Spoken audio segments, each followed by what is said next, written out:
Assalamualaikum warahmatullahi wabarakatuh. Perkenalkan, saya Siwi Agustiani SPD. Saya guru bimbingan dan konseling dari SMP Negeri 2 Cimanggu, CGP Angkatan 9 dari Kabupaten Cilacap. Pada kesempatan kali ini, saya akan mempraktekkan proses coaching, yaitu di mana di sini kami akan mempraktekkan pasca observasi. Nah, di samping saya ini ada Ibu Mariam Ulfa SPD. Beliau adalah guru PPKN. Kemudian di samping saya lagi ini adalah Ibu PP saya, pengajar praktek, yaitu pendamping dari CGP. Nah, beliau adalah Ibu Hikmahwati SPDI MPD. Langsung saja kami akan mempraktekkan. Pagi Bu Ulfa. Pagi Bu Siwi. Tadi habis ngajar ya Bu Ulfa? Tadi habis ngajar di mana Bu Ulfa? Di kelas 8B. Oh, di 8B yang sebelah sana ya? Iya, yang di belakang. Ngajar PKN? Pendidikan Pancasila kalau sekarang. Oh, pendidikan Pancasila. Oke.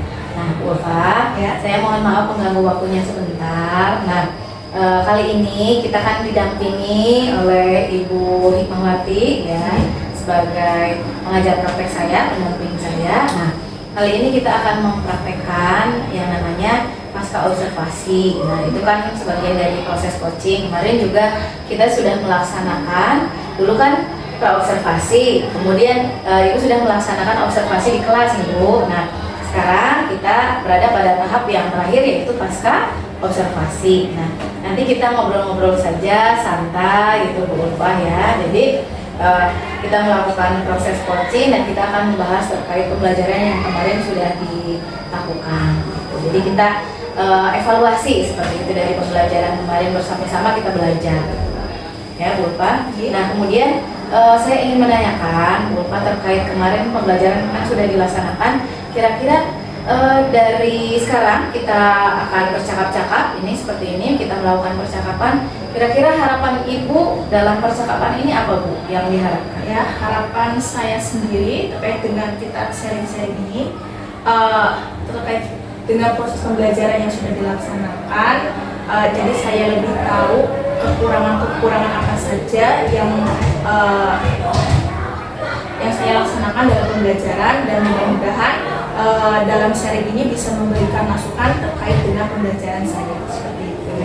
Jadi kita nanti membahas bukan hanya kekurangan ya Bu, nanti mungkin pasti ada kelebihannya ya. Kemudian nanti mungkin ada masukan atau mungkin bahkan nanti Ibu sendiri yang paham gitu ya. Oke Bu Ulfa, barusan kan itu adalah harapannya ya dari percakapan kita. Nah, kemudian yang saya ingin tanyakan, kira-kira Bu Ulfa pada saat kemarin melakukan pembelajaran di kelas atau melakukan observasi di kelas itu perasaannya bagaimana Bu Ulfa? Perasaannya awalnya dilihat dari sini, namun setelah berjalannya proses pembelajaran, perasaan saya itu sangat enggak, karena dalam proses pembelajaran dilaksanakan sesuai dengan apa yang direncanakan. Kemudian ya dia juga lebih sebagai observer dalam pembelajaran saya. Oke Bu, kemarin kan sudah melaksanakan, lega ya. Kemudian yang ingin saya tanyakan, apakah pembelajaran kemarin itu sudah sesuai dengan rencana yang pada saat kita pra-observasi? Nah, itu kan rencananya akan demikian. Nah, apakah sudah sesuai dengan rencana yang kemarin kita obrolkan Bu? Ya, untuk itu alhamdulillah sesuai dengan rencana. Dari tahapannya, metodenya, medianya, kemudian materi yang disampaikannya pun sesuai yang direncanakan. Oke. Kemarin kalau tidak salah metodenya kontekstual, teaching learning apa? Untuk model pembelajarannya sendiri adalah problem based learning dengan dikombinasikan dengan kontekstual teaching learning ya, dimana saya itu mengkaitkan masalah yang ada di kehidupan nyata, kemudian nanti anak bisa menganalisis dari masalah tersebut. Oke, itu sudah sangat bagus sekali ya Bu. Jadi mix tadi antara PBL dengan kontekstual teaching learning. Nah, sudah sesuai dengan apa sehari-hari gitu, jadi dikaitkan dengan kehidupan sehari-hari. Kemudian saya ingin menanyakan dari tujuan pembelajaran. Apakah tujuan pembelajarannya itu kira-kira sudah tercapai atau belum? Kan dulu juga mengatakan bahwa tujuannya ada A, B, C. Nah, Apakah sudah tercapai semua Bu dalam kemarin pembelajaran? Untuk tujuan pembelajaran secara keseluruhan sudah tercapai, ya, di mana anak menemukan tujuan pertama kan menemukan masalah, apa yang mereka alami atau apa yang mereka lihat. Kemudian mereka dapat menganalisis dari masalah tersebut. Kemudian mereka dapat memberikan kontribusi terhadap masalah tersebut untuk memperbaiki apa yang ada. Oke, itu sudah sangat lengkap sekali ya. Tujuannya juga sudah saya lihat memang kemarin sudah tercapai dari tadi dari menganalisis atau identifikasi masalahnya, kemudian dianalisis kembali, kemudian ada kontribusinya sendiri yang akan mereka lakukan. Itu sudah tercapai. Nah, kemudian saya juga ingin menanyakan Bu, apakah kan pembelajaran yang Ibu lakukan juga sudah bagus ya Bu, sudah sesuai tahapan juga, sesuai rencana. Nah, kira-kira menurut Ibu sendiri apa praktek di dalamnya itu yang kira-kira menurut Bu itu sudah baik dan perlu dipertahankan Bu? Untuk apa yang harus perlu dipertahankan? Yang kontekstual. Oh ya, untuk contextual teaching learning, di mana anak itu menganalisis masalah nyata yang ada di kehidupan dia, kemudian dia bisa menyelesaikan ataupun menemukan solusi terhadap masalah tersebut, terus dia bisa melakukan kontribusinya dalam bentuk aksi nyata terhadap masalah tersebut, ya, yaitu dia memberikan suatu solusi ataupun dia langsung melakukan aksi nyata. Berarti memang metode tersebut tadi antara PPL dan kontekstual itu sangat relevan sekali dengan kehidupan ya Bu. Jadi memang anak bukan hanya diajarkan teori-teori, tetapi memang dikaitkan dengan kehidupan sehari-hari atau kehidupan nyata ya, supaya mereka dapat tadi mencari solusi ataupun memberikan kontribusi gitu ya Bu. Nah kemudian ya itu sudah sangat baik sekali ya. Kemudian saya ingin menanyakan juga tadi kan itu kelebihan atau kebaikannya ya Bu. Nah kira-kira menurut Ibu, kira-kira ada tidak misalkan hal yang masih kurang dan mungkin perlu diperbaiki nanti ke depannya Bu dari pembelajaran kemarin? Untuk hal yang diperbaiki, ini berkaitan dengan siswa. Keaktifan siswa juga menurut saya itu kurang aktif. Terus kemudian yang fun, oh ya, terkait dengan pembelajaran diferensiasi. Pembelajarannya itu sudah diferensiasi. Artinya saya pembelajaran diferensiasi itu apa, kemudian penerapannya di dalam kelas juga itu seperti apa, saya kurang tahu.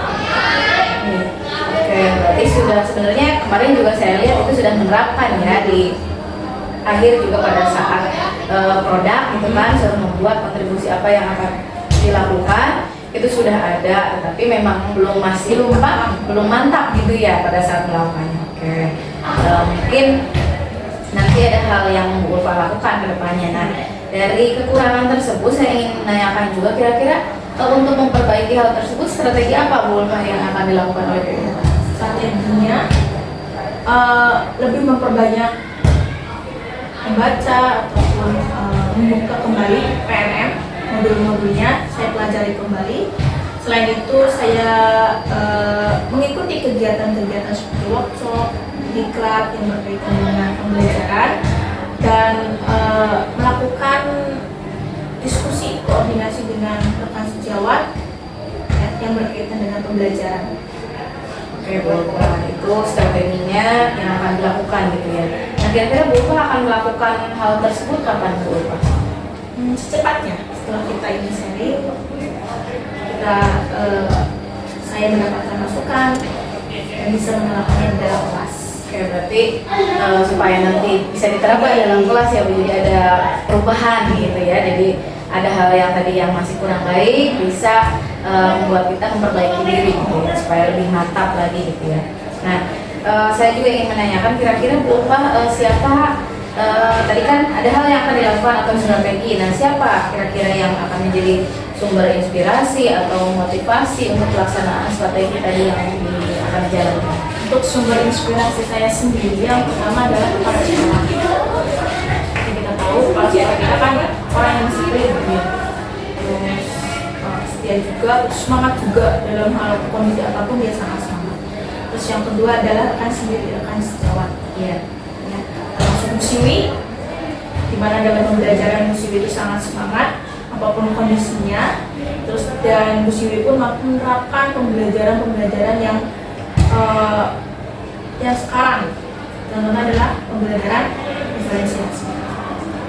Oke, berarti memang semuanya berdampak gitu ya, rekan, tadi kepala sekolah. Nah, oke, kemudian saya berharap juga ya, Bu Ulfa juga kemarin kan sudah melakukan proses observasi, tidak hanya dilakukan hal pada saat observasi saja, tapi pada saat diobservasi misalkan itu bagus, nah itu harus bisa dilaksanakan di kemudian hari. Pada saat tidak diobservasi pun harus seperti itu gitu. Mungkin kita harus banyak belajar. Kita lihat kan di zaman sekarang itu sosmed juga banyak sekali ya Bu, ada metode-metode yang baru. Nah, kemarin juga saya melihat ada metode baru, misalkan ada TGT, turnamen Teams game turnamen, itu ada. Kita tidak hanya menggunakan LCD saja. Jadi ada hal-hal baru yang misalkan dari minggu ke minggu kita pelajari. Tadi bagus sekali memang strateginya, memang kita harus banyak membaca Bu dari PNM dan yang lainnya. Nah, apakah masih ada mungkin hal yang perlu disampaikan Bu Ulfa? Sudah cukup Bu. Oke, terima kasih Bu Ulfa sudah berkenan untuk saya untuk menjadi rekan saya untuk melakukan pasca observasi ini, berbincang-bincang. Terima kasih sekali juga sudah memberikan kesempatan kepada saya untuk melakukan praktek proses coaching dalam supervisi akademik, yaitu rangkaiannya dari awal dari pra observasi kan dengan Bu Ulfa ya, kemudian observasinya dan pasca observasi. Terima kasih Bu Ulfa. Sama-sama. Terima kasih. Demikian adalah praktek dari proses coaching dalam supervisi akademik yang dilakukan saya bersama dengan guru PPKN atau Pendidikan Pancasila Bu Mariam Ulfa dan didampingi oleh Ibu Hikmawati di samping saya. Nah, mohon maaf apabila kami dalam melakukan praktek ada kesalahan. Wassalamualaikum warahmatullahi wabarakatuh. Waalaikumsalam.